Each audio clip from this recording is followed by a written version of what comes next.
Hey, hi there. This is Cecilia from S&T Orchids. We have our guest, Mac from Mac Orchids. How are you doing, Mac? I'm doing great this morning, thank you. Nice to see you, and nice to have this first interview to him. He's a very experienced guy in orchids. He's going to give us a nice tips. And let's start with the first question. Why orchids?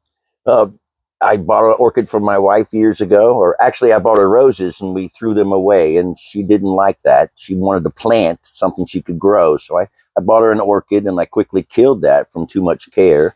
I bought her another orchid and quickly killed that from too much care. But I met a neighbor that was growing lots of orchids in her trees, and she convinced me to join the Fort Lauderdale Orchid Society.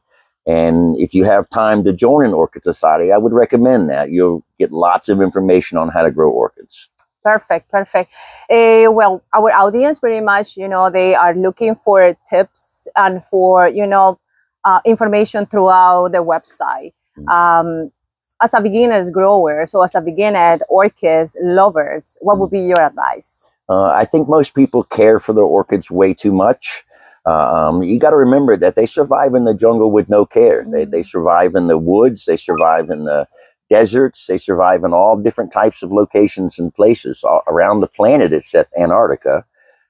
So there's cold orchids, hot orchids, all different types. So focus on orchids that you can grow in a tropical environment if that's where you live, and try not to care for them so much. They need very small amount of water, and most people under light. They do not give their orchids enough light. They try to go indoors with no window, and orchids need sunlight. That's what makes them grow. So small amount of water, fertilizer, a good amount of light, and you're going to do real well with orchids. So the tip is important, a good amount of water and sunlight. Those are the two things that's very important in growing orchids.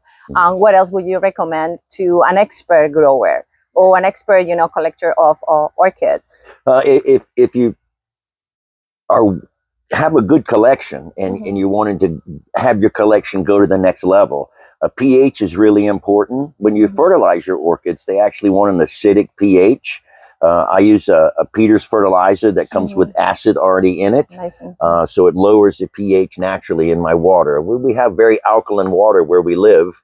And if you can make it acidic when you fertilize, it makes a huge difference in the nutrient uptake. So that would be my professional advice for someone that's really growing a lot of orchids. Make sure that your pH is correct when you're fertilizing. pH test paper is very cheap. It's $5 for a roll. And acid down, you can get acid down very cheap, or pH down online. You can get that. It's very inexpensive online. You add a little bit of that to your water. When you're fertilizing, it brings your pH to the correct level.